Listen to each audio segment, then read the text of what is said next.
Hey, peace and blessings to you. My name is Jerry B. I am the EntreMusician, but you know what? So is this beautiful young sister, talented guitarist sitting to the left of your screen. She's the Boston-based award-winning composer, award-winning film composer as well, incredible producer. She's in like 4 different bands, I guess, simultaneously, multiple projects, tours all over the world. And it's our honor to feature her here on the EntreMusician. Her name is Catherine Capozzi. Catherine, welcome to the EntreMusician. Oh, thank you so much. It's an honor to be here. And if you hear little meows in the background, I have a very annoyed cat right now who I saved from Mexico, but that's a different story. Is that right? Well, Yeah, you should bring the cat on and maybe we'll. well, he's making his voice heard right now because his name is Sereno, and he's a little siren, and he's making his complaints known. He wants a little more chicken, and he's not getting it right now. So. I gotcha. Well, I tell you what, I have really taken a strong admiration to your music. If anyone knows me more than 5 minutes, they would understand that I'm a huge fan of innovation, and your stuff is completely eclectic, it's genre bending. What do you call your sound? Um, I think that's exactly it. I mean, I think from my perspective, I cross a lot of genres because I there's many things that I like, and I Yeah. feel like when I listen to a lot of things, it's whatever comes out is regurgitated back in a hybrid form. That's kind of how I work because I think I'm moved a lot by the beats and the feeling and I of a piece, the mood, Mhm. and those are the kinds of things that have always interested me and inspired me. And so that's what comes out. So I definitely call myself a genre crossing, genre breaking, hybrid musician. I For guess that's sure. kind of how I roll. So So tell me then, from that perspective, what approach do you use for songwriting? I mean, because you come at it from so many different angles, is it just really based on what you're feeling at the time, or are you intentional about I'm going to create this, or what's the all of the approach? above. It depends on what I'm doing because if I'm lately I'm kind of exploring um, the box of not the box, but the new world of game composing, Oh, and gotcha. so these kinds of things are kind of like sometimes they're challenges where you'll be presented with a premise, and you kind of have to come up with something based on a description and figure out, well, how would I do that? So Yeah. sometimes I don't even pick up my guitar to do it. I'll just pick up, an instrument that's not mine, Yeah. synth keys, not my thing, and then I'll kind of create moods and sounds based on that. And sometimes it's like, nope, this calls for a guitar, and then I'll go with that. And but picking a mood and a style of how I write, it really is. Sometimes it's based on a description of what people are telling me, especially like for movies. I just did a short film called Sitting Duck, which Mm. was by Aaron Baracus and produced by Launch Over Productions. And so initially, when he gave me the premise, he was stuck on the tequila. You know that song Tequila? Yeah. Da-da-da-da-da-da. So Yeah. he wanted like something kind of based off that. Before I even saw the movie, I was just reading what he wrote and what he wrote to me, and so I came up with Tequila, not Tequila, because Right. it wasn't that, and then eventually, when the movie was shot, it took on a completely, it went to a different place, so you you have to, and I was cool. I was like, all right, let's talk about where you want to go. So Right. it depends on like, when I'm collaborating with people, I definitely work off their energy and their strengths and see where Mhm. we can come together to make something that's like the combination of who we are, or if it's just me, then I kind of sometimes I'll just be noodling subconsciously on the guitar, and I'll be like, oh, maybe I should record this because I'm not aware of what I'm doing, and I'm sure that happens a lot, to you and other people Yeah. when you're not aware.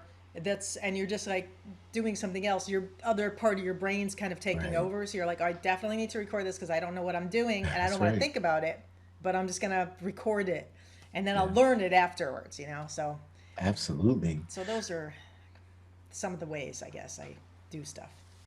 So tell me about these four different bands. I mean, that is your commitment to collaboration, and I guess how you keep yourself just, flowing. Are these bands happening simultaneously? Like one night you're here and the next night? Yeah, no, it depends. I mean, my main band is Axemunkee, which Yeah. is based on uh, the guitar is the voice. That's why Axe, and then Yeah. Monkey because I love animals and monkeys have always been fascinated with their intelligence and they're kind of like irreverent and kind of cool. So I just kind of took that as my moniker. And Sure. I'm a I love drums. I love rhythm. So I have two drummers in that band. But that's like my main band where I'm working with some amazingly I've worked with some amazingly talented drummers and musicians. Right now I have Yuri Zabitnoff as my acoustic drummer, and I have Tamara Gooding as my electronic drummer, and then I have Jason Adams, who is my bass player. But I've worked with a lot of other people. So Yeah. that's the core of Axemunkee. And Axemunkee is the core of the bigger project that I've done, which is the multimedia project called Bring Us Your Women. And Hmm. that's a real global collaboration with people from different countries Yeah. and different cultures. And the idea was to bring together stories of these ancient feminine figures and either kind of reimagine their stories or tell their stories or collaborate with people who in some way have been culturally touched by whatever figure we were working on. Yeah. And then in that case the band expands, Hmm. and then it's more like an orchestra where I have a string section, I have the flutes, I have extra drummers, and then we have the last time that we did Bring Us Your Women before the pandemic, we had a group of drummers, the Benkadi dance and drum troupe that were here. So Hmm. they were from Africa, Yeah. and then we had a drummer that djembe player who was also located based in Boston, but he was from not from here, Hmm. and then we had. China represented because we had Chinese people that were local, but they participated, and they were amazing because Hmm. they brought their culture and an icon, you know uh, one of their icons, and then we had people from one of my main collaborators from France. I have Christina Go, who is from Tours, and she was also from Cote d'Ivoire, and Christine Zoufri, who is also living in France, but she's from Switzerland. Coming in to help in big ways. So, and then of course we have the Americans, which I say it's Michael J. Epstein and Sophia Cacciola, who were big time producers of the video, the movie that we put together, and just everything else in between. So, it was a big project that Yeah. pulled together people from dance, film, poetry, music. I just tried to connect as many people as we could because that's the world I want to live in. Whatever gender, so it didn't matter. I just wanted Yeah. like the people, everybody coming together from all these different places that would never have met to do Yeah. something that was, Super hopefully cool. bigger than all of us. So.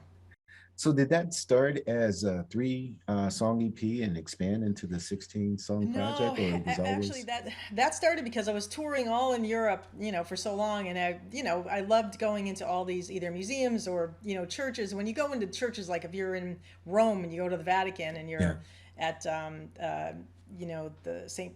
Peter's Cathedral, when you go Cathedral, in, right? it's just the wow factor is just like wow, Overwhelming. what built, how did you build this? Why did you build this? What was that? Or Notre Dame in Paris.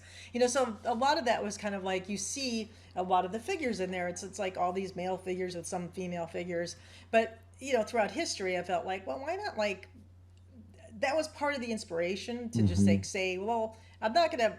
The project was called "Bring Us Your Women," kind of taking back the phrase, because when Yeah. you're conquering places, people bring us your women because, well, we're bringing Mm. the women, but they're not the women that you think. They're the Right. women that are in charge, Right. and it wasn't so much.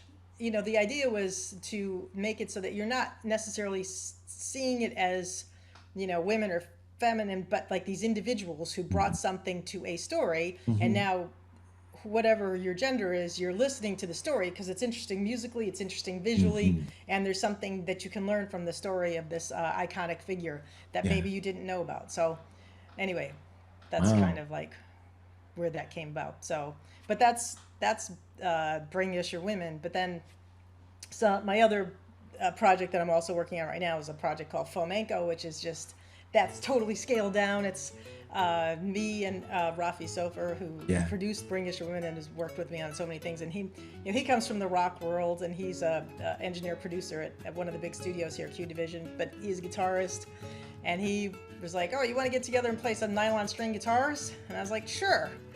And so we've been, working. That's another project that we're doing, and that's kind of like exploring what we can do without a lot of extra stuff. No Mm-hmm. pedals, no amps. So you're just going Just, direct? You it's just, yeah, just it's two nylon string guitars, and you can't. Um, they're unforgiving. yeah. You can't be like, oh, here's a little. Oh, I didn't really hit that note right, but that's okay because that distortion sounds cool. You can't do that on a nylon string. It's like, oh no, Exactly. you actually made a mistake, and everyone can hear it. So it keeps you honest, and it also, it's my roots were I started on nylon string guitar, so it's kind of in a way going back to my youth, and going back to where I started learning, Yeah. um, but um, but taking it in a different direction. So that's kind of cool. And then some of the other projects are kind of, one of the bands I was doing with Michael and Sophia was a band called Darling Pet Monkey, where there's Mm. a movie, and that was like we did. All the songs were based on the ads in the back of comic books, so it was kind of like garage.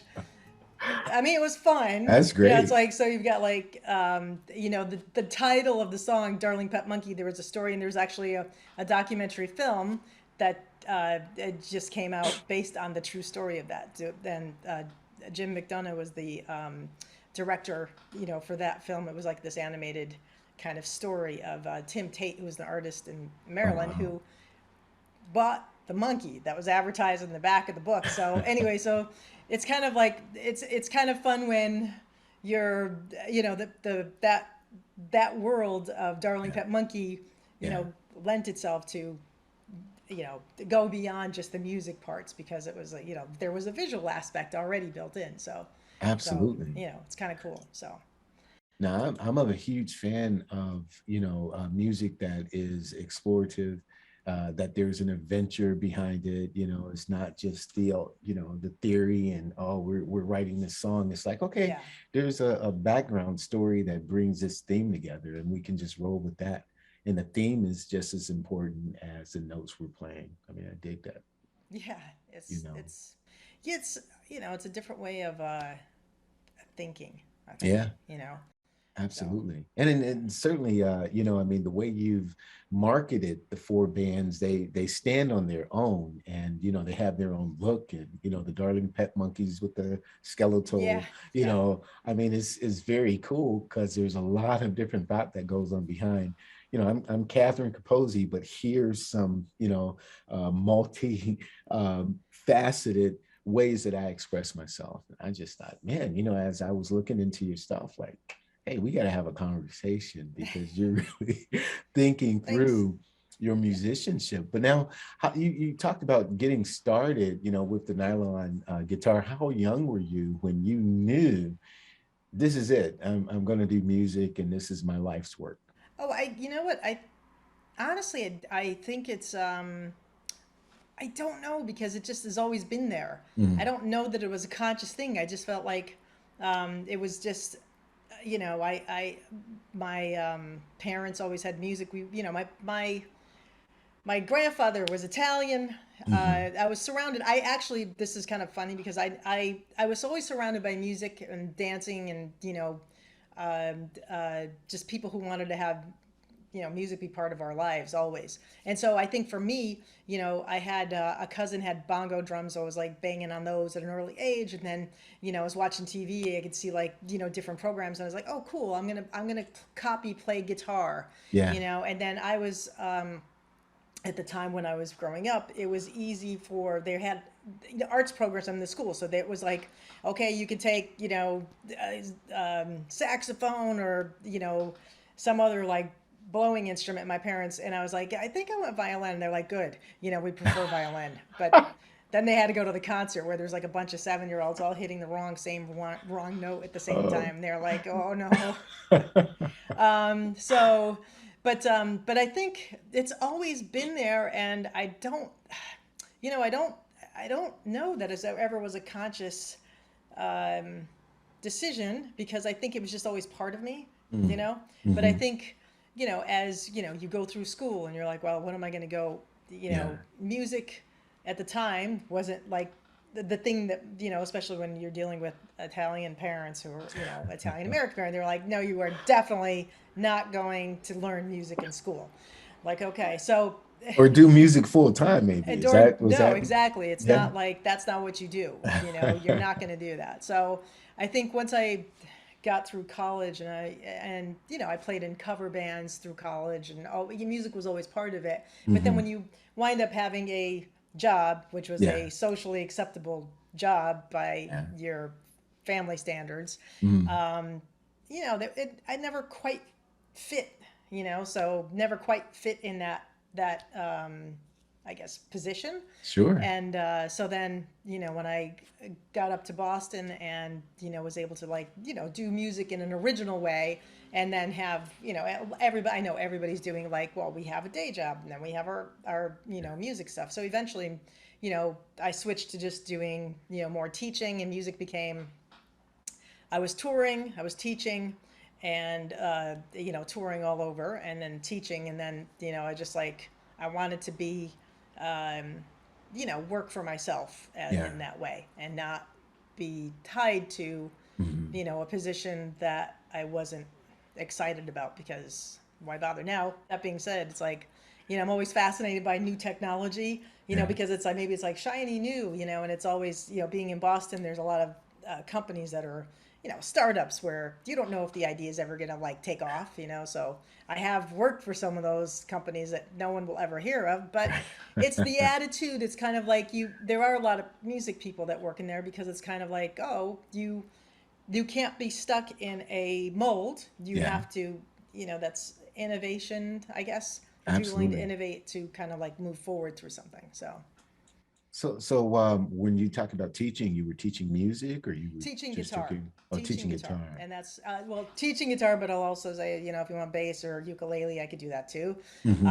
And so it's, but yeah, teaching guitar, and it's uh, which you would think, once again, because guitar is so subconscious for me a lot of times, it's really hard for me to teach sometimes, Mm. especially, so the challenge for me in teaching, especially when I first started, was like teaching a beginner who's never picked up the instrument, and being like, and I'm like, yeah, you just put your finger here and just hit the notes, and they're like, no, no, no, I can't do it, how do I do it? And then you're like, oh my god, I have to break everything down that I never think about.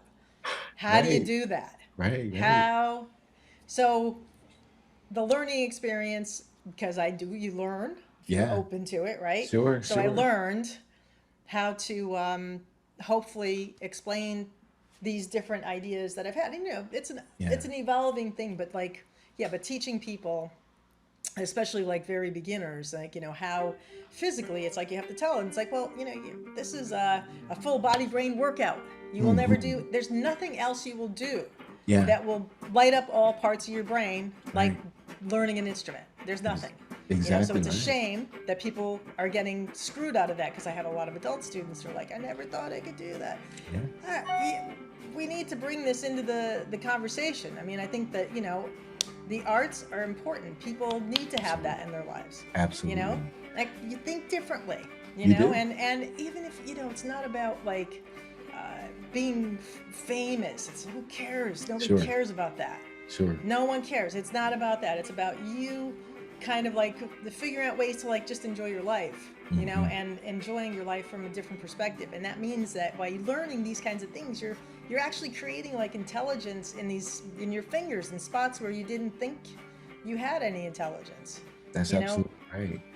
And But you're correct about the one thing in the fact that when I was teaching drums, I don't teach anymore, but when I was, how much I was learning, because as you said, when the student is there and you go, Jiminy, I don't know, I pick up the sticks and this is what I do, and this yeah, muscle memory, but to really say, oh, okay, that's what I'm doing, and I need to go home and practice that. You know what I'm saying? yeah, I do. Because Yeah, you're kind of demanding something of them that you're not really putting the weight on yourself until right. you figure it out and you Yeah, go, okay. So it was a big discipline, it was a give and take for me, as a agreed. Yeah. teacher. So Yeah, that's great. it is. And trust me, there are some times when you're like, I think I need a shot of whiskey before I teach this one. Because, and especially, I'm kidding. I hope any students watch this. No, but I mean, I think that, That's funny. it's because you're like, the pandemic has, once again, this is a learning experience, right? Because when Yeah. we first were like, oh, hey, all your income is going to be cut off right now. I'm like, oh, great. Thank you. Thanks, Yeah. because we all do stuff volunteer. I guess Right. that my landlord will accept volunteer rent. I mean, um, Right. so when that happened and we had to switch to learning how to do this right, which is great because Exactly. we learned how to do this so I could talk to people. Because before, I don't know why we just didn't do this sort Didn't of do thing, it. right? Yeah, Right. exactly. And now, Zoom so is in really happy. Zoom and other companies, like, yeah, they're yeah, great. This is fantastic. it's really cool. So in the beginning, I was like looking at like, well, my more advanced students who wanted to jam with me, it's like, well, there's a lag here, Hmm. so we can't do that. So I Right. looked at another program, and that program was okay, but then they decided that they were going to charge for a service that wasn't really kind of, Worthy. sturdy, Yeah. and it Yeah. was too quirky. So I was like, all right. So then Zoom upped their game. So I'm like, all right, well, I guess we'll work with this. But then when you're teaching people that you've never met, especially Mm. who've never played guitar before, Mhm. then you're like, that's the experience where you're like, okay, Right. so you got to pick up the guitar. Then I gotta, and then you got to really break it down in a different way because you're like, I can't reach out and physically take their hand and put it where it needs to be. So Absolutely. that requires, so it's sometimes you'd be like teaching on Zoom for like an hour is like 3 hours of like in person teaching because you're like, whoa, okay. And then just, when you think of like the little ones, because I have had, some young students that have never picked up the guitar, and some of them Sure. did, some of them, uh, one, there was a couple that were like, at the beginning I was like, oh, I don't know how this is going to work. But then they're actually doing pretty good, Yeah. So, Yeah. I mean, it's working, and it's kind of amazing. Then I have I can teach all over the world. So I do have a student that's not in the United States, and Yeah. she's doing amazing, like Mm. really, really, really amazing. For we've never met in person, Wow. and maybe we will at some point if I can go to tour again. But she's doing great, and it was all so it is. It's a big Yeah. challenge, but it's this kind of thing. I mean, at least it's working, and it's going to be working for the foreseeable future, Sure right? it I mean, is. I It just becomes the hybrid that that we actually yeah, need, and there are yeah, programs where you can now just have entire recording sessions online, yeah, and yeah. everything is in real time. I have a good friend, and I don't know if you know her or not. She's associate professor at Berkeley, and she's up there in Boston. Her name is Linda Valero, and she's the author of the book Becoming a Singer, and most of her students are international Mm, students. So she's the one. Drawback is her having to be up in front of the computer at odd hours of the morning, yeah, depending on who she's teaching, sure, you know. yeah, Uh, yeah. but That's she's for sure. learning a lot from that as well. So we live, we learn, we grow. Yeah, right? that's we hope, But right? you've piqued my interest though when you were talking about, that transition in day jobs and, your family dynamic. I would be interested in knowing some of the day jobs that you've worked. Oh boy. Well, a lot of it was like high tech software. There was I don't want to name company names, No, but let's that's just fine. say that yeah, some of it was high tech software, like software development environment where it's like you're leading and bleeding environment for Mm, tech, you know, yeah. and so that morphed into position that I had, which was mostly remote, because when I was on tour, I was able to still do remote work for this company, Oh, cool. and it was a big famous company for travel, not Uh, Expedia. But I was able to do like some reading reviews and stuff like that, or finding like doing fraud work and stuff like that. So that was yeah. kind of like that was work that you know you could kind of leave. You don't Hmm. have to like it's not like you're going to be like, oh, now I got to think about projections for like next week, and Yeah.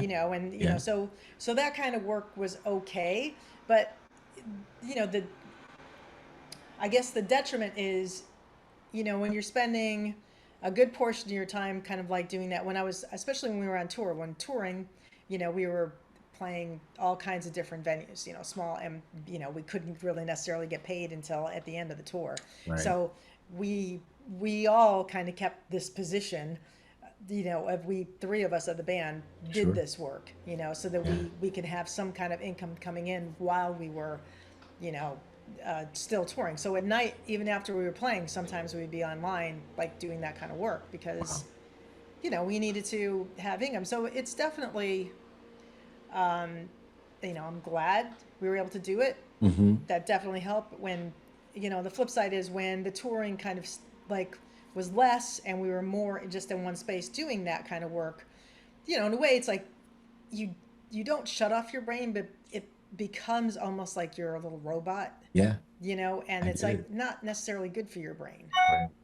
because there is the whole, the way people, what measuring productivity, right? It's like it's so wrong. I'm so against, it's like, of course, I'm an artist. That's why I'm doing my own thing. But, and granted, maybe there's a little bit of that I could use to like sharpen up some skills. But when you are just, measuring your productivity in terms of just like, okay, well, we've got this many minutes and you got to do, put together like a million widgets in those like 15 minutes, or you're going to be considered not good at doing your widget job. And then Exactly. the opposite side, you're like, well, that's kind of like a weird shut off pressure. But then the opposite side is like, you don't want your brain to be trained to act like that when you're actually composing and doing music.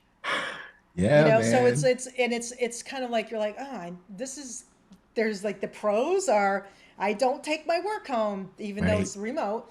The negatives are my brain gets lazy when I'm doing the stuff that I really want to do, and that's not good for your brain.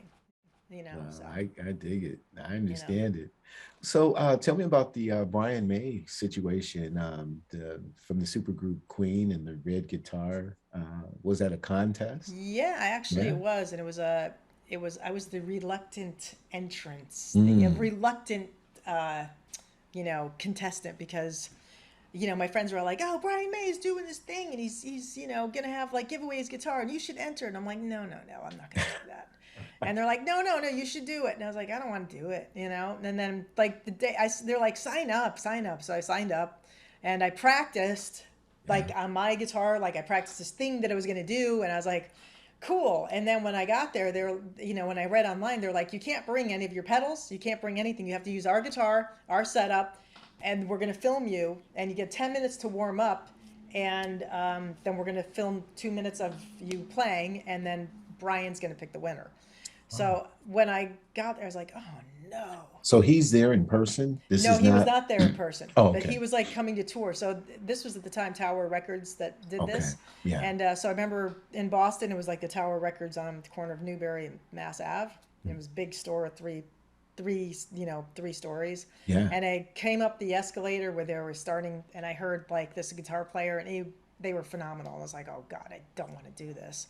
And then as I was coming up, the next guitar player kind of like came on and they were awful. And I was like, oh God, I don't want to do this. And then when I, was standing there and this awful guitarist was finished, they were like, you signed up, right? And I was like, yeah, of course, there wasn't very many women who signed up anyway. And I Yeah. was like, yeah, yeah, I signed up. They're like, okay, well, you're next. And I was like, okay. And I got the last slot possible on a Oh my Friday gosh. afternoon because I didn't want to do it. And so when I, sat down and they were like, threw me the guitar, but I'm like, okay, what is this? It's like, it was a Guild guitar and I wasn't used to playing it. So I just started, playing, warming up. And they're like, you're ready. And I was like, I don't even know what I'm playing. So I just played and I was, I remember not thinking, but then there was like, I played something. I don't remember quite what I played because I wasn't thinking, Mhm. because it wasn't what I practiced. It wasn't at all what I practiced. Nothing was like what I practiced because I couldn't play. I had to do something else and I wasn't even used to the guitar. So I just sat down and just started playing something. And then this crowd started gathering and I was like, and I was so embarrassed. I don't know why. And I was like, all right, I'm done, and they're like, okay, they didn't give me a warm up. I literally picked up the guitar, started playing, and they were like, you're ready. They filmed it, and they were like, okay, that was great. And so I was walking away. I was so like flustered. I actually, don't take this the wrong way for Okay. folk musicians, but I went into the folk section, which I was just like, I would never be caught that in normally. And I was like, and so one of the guys that worked at Tower, his name was Jeff Chase, and he actually became my drummer at Axemunkee. But he goes, I've been here all week. He goes, that was really, really good. And I was like, Oh, all right, thank you.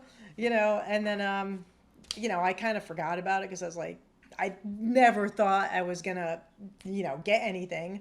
And then I got a call like about a week later, and the marketing manager from Tower Records called, and he's like, "Oh," he goes, so what do you think of Queen?" And I was like,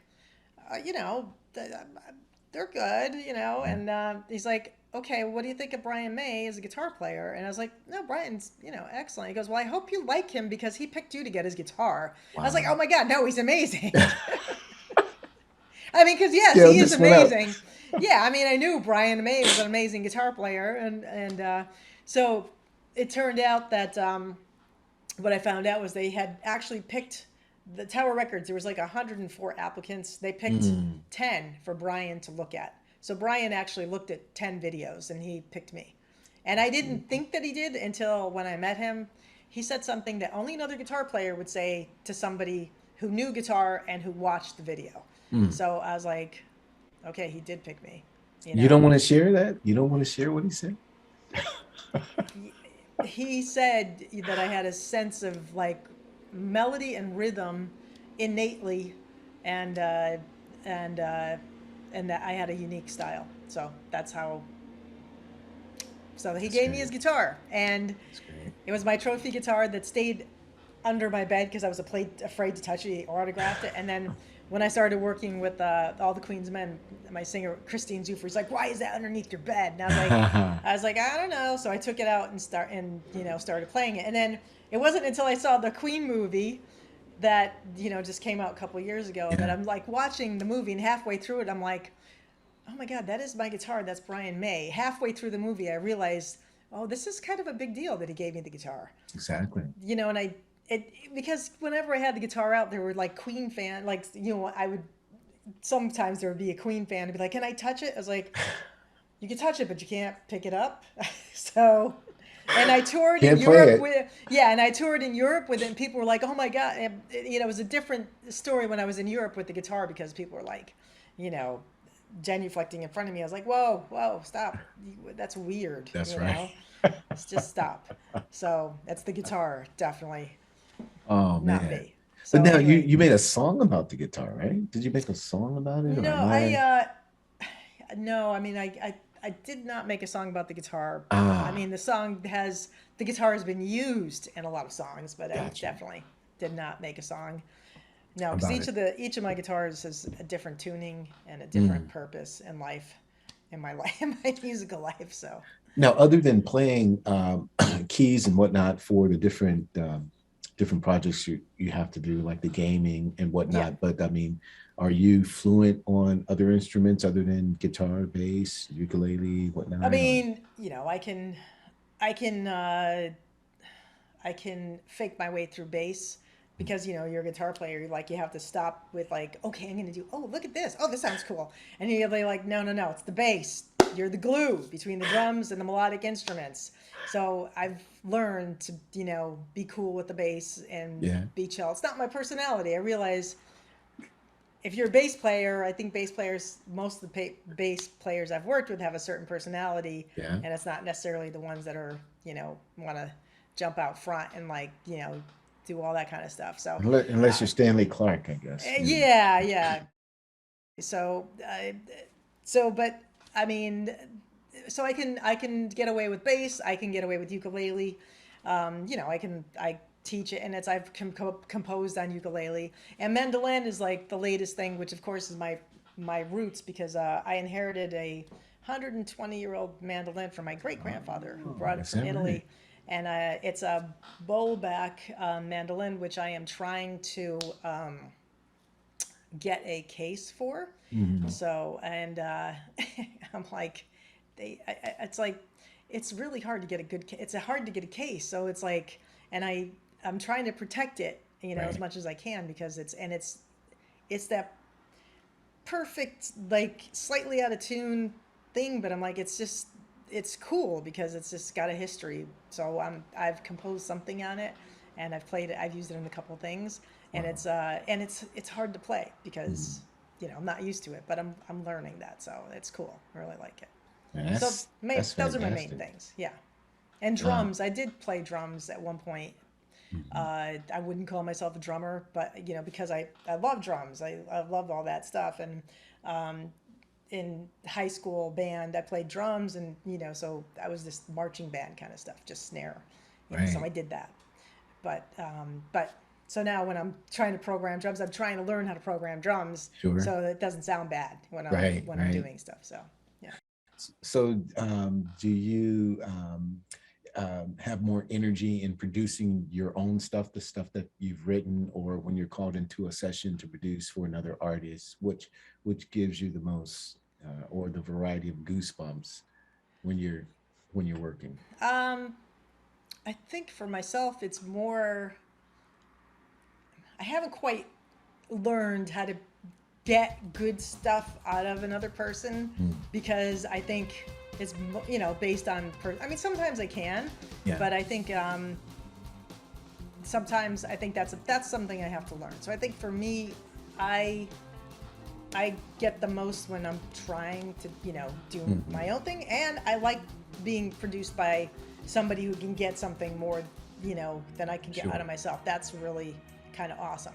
Sure. Um, so those are the kinds of things that I think I enjoy. But as far as like I've when I have worked with with other people, I don't think I know the language enough for like getting a good vocal performance. Yeah. I could probably coax like a musical performance out of like an instrumentalist, but out Right. of a vocal performance, I'm not sure because I know even though I know what I like sonically, I don't know how to convey you know, breathing. Really try this to Right. or try dividing your syllables like this to get something across. So Yeah.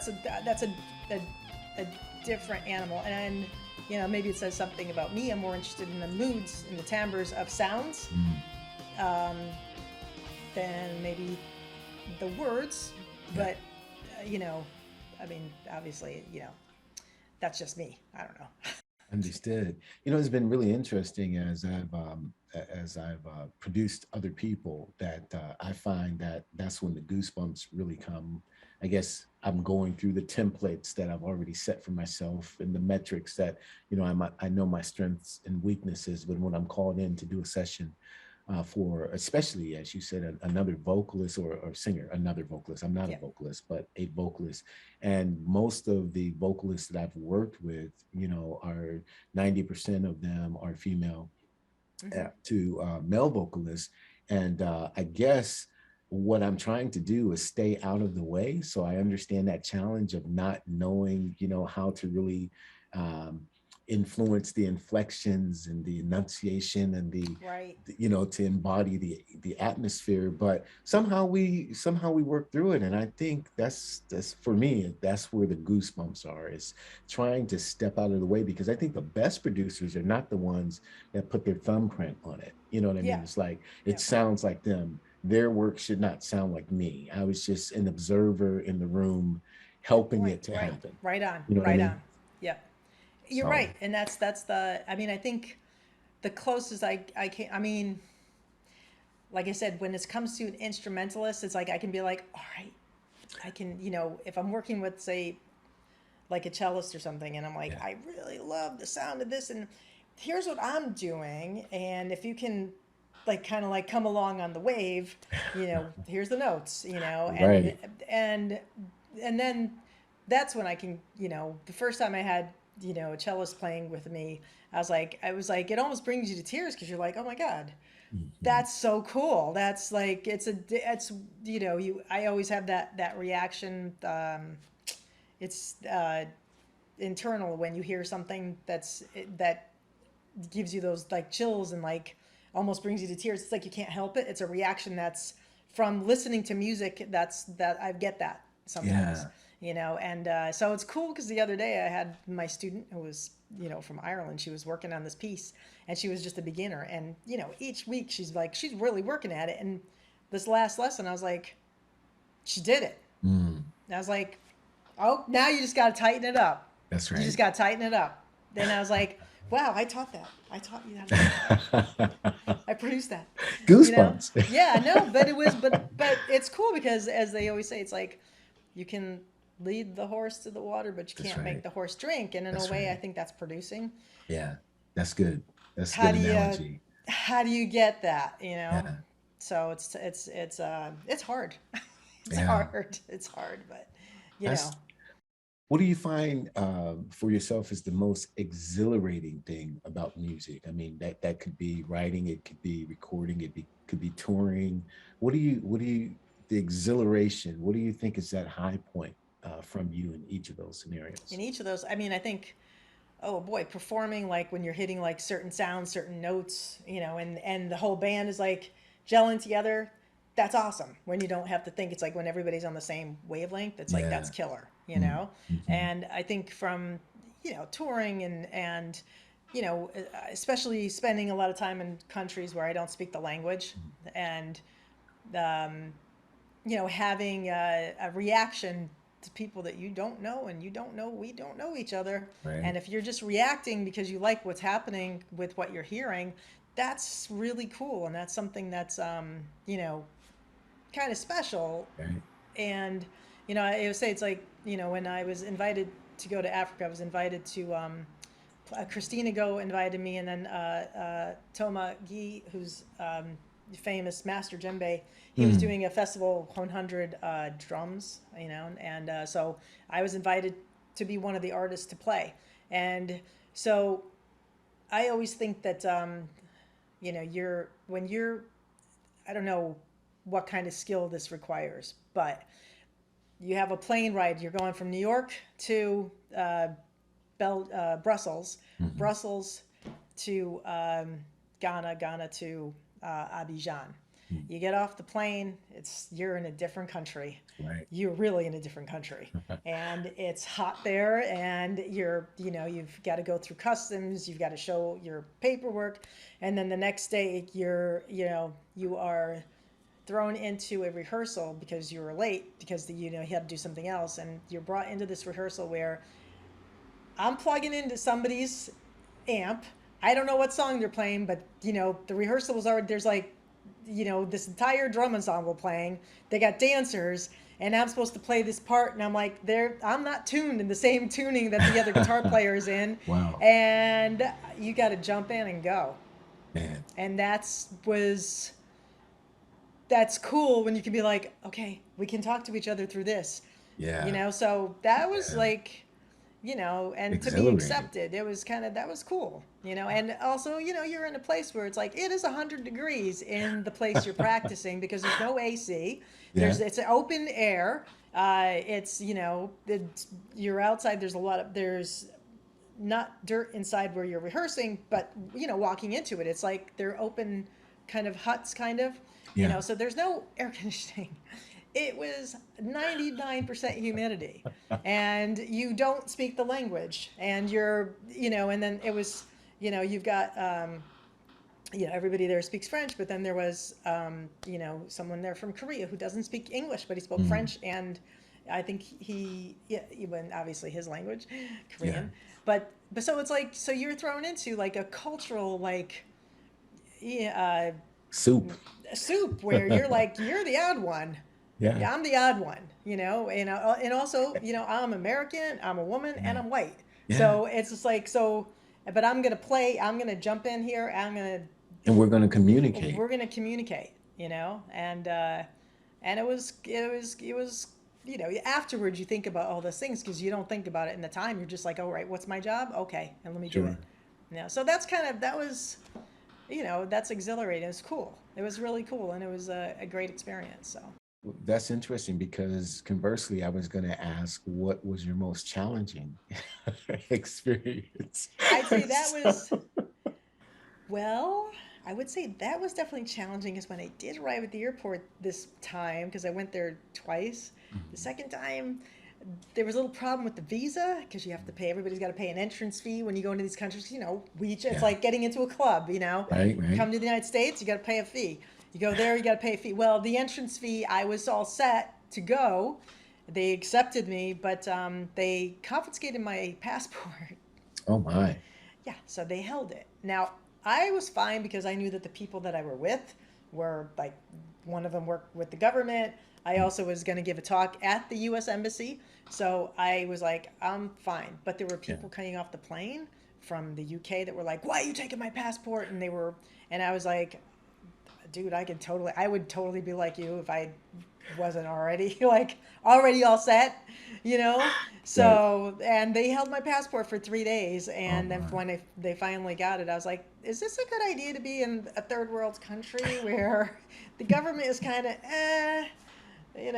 anyway, that was, Right. so, whatever, you got to go with the flow, so that's part of, right. That's part of it.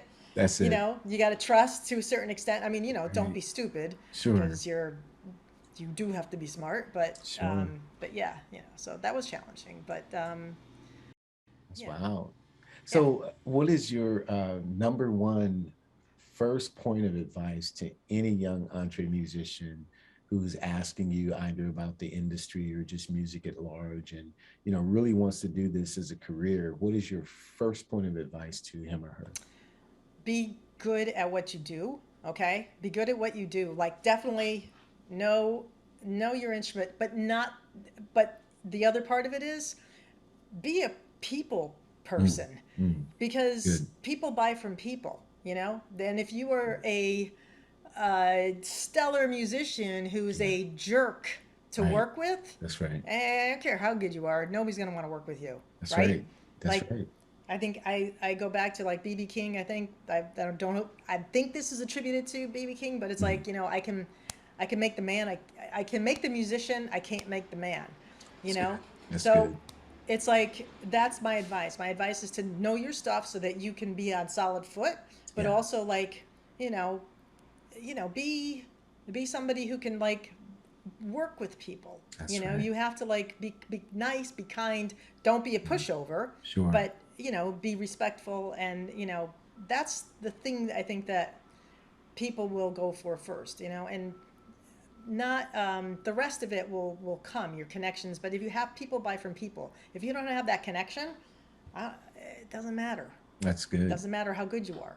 So I think that would be the number one thing. And if you're shy, which I think I could be shy in social situations. I I don't definitely do know. not.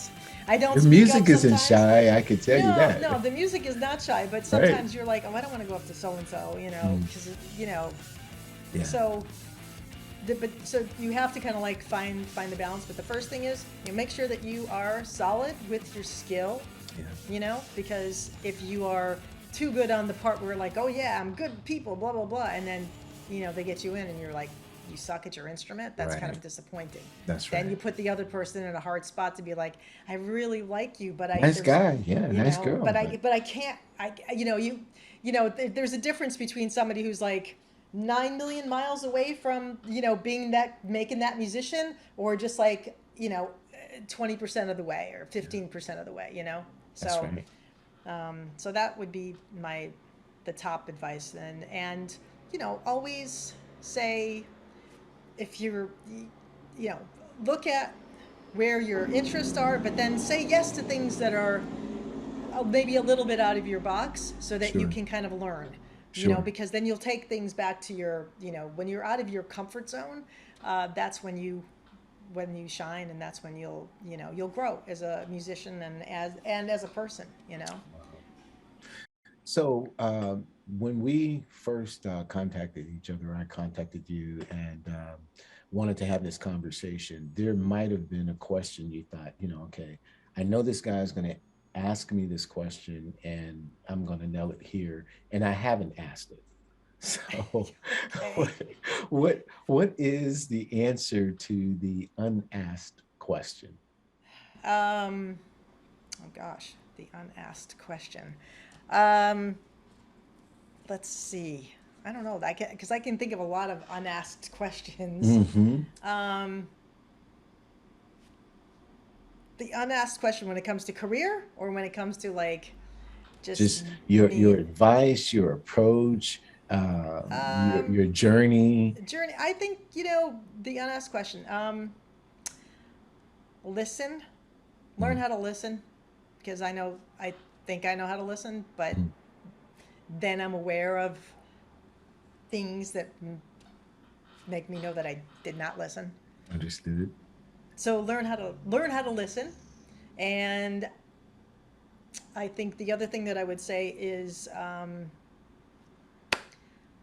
learn things slowly and accurately, and then you can kind of like build on that. You Mm, know, um, Trying to learn things fast and overall, there's a lot of holes that don't get filled in, right, and then you learn your mistakes. So I right, think, like, when you're like going through something, whatever it is, because I know I'm trying to be better at my digital audio workstation. I'm right. working with Logic. And sure, I got through with GarageBand, which just like plugged in my guitar and started recording. But now I'm learning things, and learning things like I'm going, oh wow, I just learned something the other day. I was like doing a tutorial, which I was like, oh wow, I can do that. Wow. So Right. so I didn't know, because I mean, maybe this was the time for me to learn that. Maybe I would have understood it. But Yeah, learning things like slowly and accurately at first, I think you can always like apply your speed like later on, so yes. that kind of thing. Um, and say yes as much as you can without being Mm, overwhelmed, hmm. and just be a kind, respectful, good person to work with. I think that will That's get you excellent. far. So, yeah. That is excellent. Well, I appreciate you giving us your wonderful time. You're a very, very busy musician who's doing it and teaching us all along the way. I mean, when you go to CatherineCapozzi.com, you will see a plethora of information.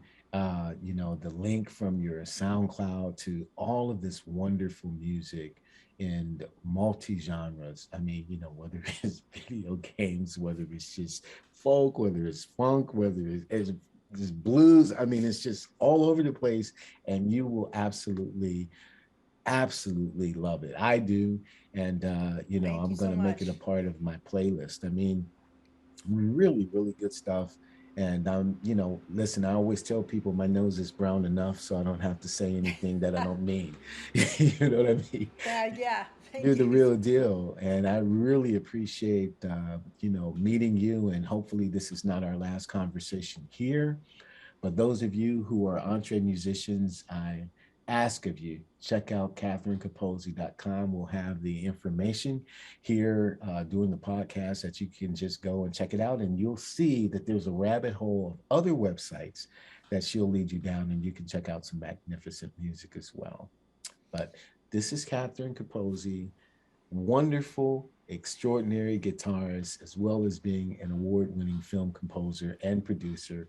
Is there any other way that they can get in touch with you directly other than your website, or we're just leading them there, Catherine? Well, you can contact me via my email, which is a Facebook. I'm on Facebook, Okay. but I think the best way is email, which is Axemunkee. That's AXEMUNKEE at gmail.com. That would be Yeah, the way to get in touch with me. So. that's great. And are you still accepting students? Yes, I am actually. If you would like, I will teach anywhere in the world. I don't care where you're located. You can absolutely get online with me and we can do a Zoom lesson. Absolutely. Excellent. And that's guitars, not saxophones, right? Yeah, let me be clear. It's guitar. I would not, I mean, I could teach you bass, but if you want guitar, this is the person. I will definitely do guitar. So that's the one they want. So. That is absolutely fantastic. Well, peace and blessings to all of you. This is again Catherine Capozzi. She's an EntreMusician. I'm an EntreMusician, but you know what? The most important thing is so are you. And we will absolutely see you next time. God bless.